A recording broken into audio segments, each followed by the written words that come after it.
Thôi con đi này chào rồi.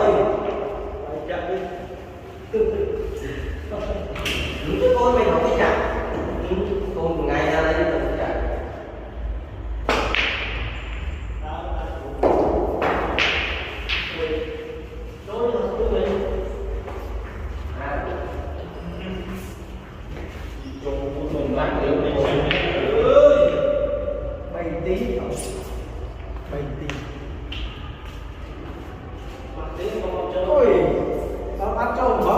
Hay sẽ thôi bộ miền tôm một lọc hơn.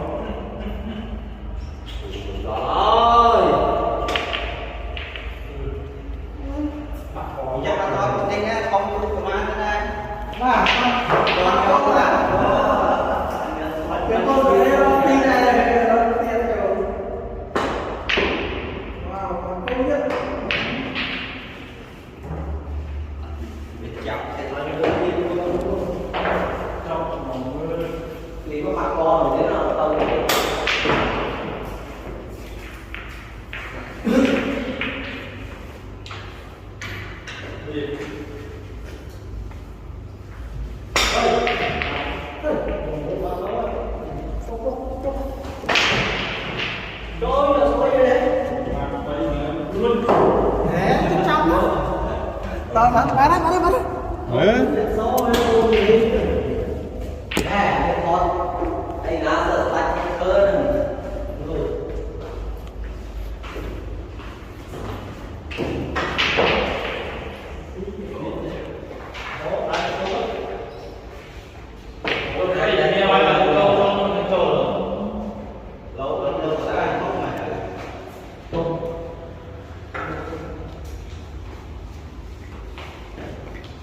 miền mưa cả lại kia đó.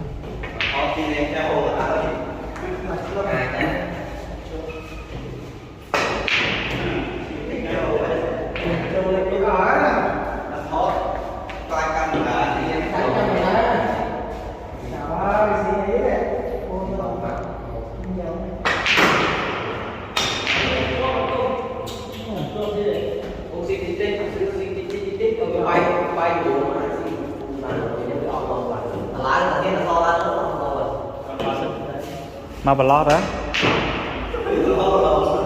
Ồ, cháu ơi. Tay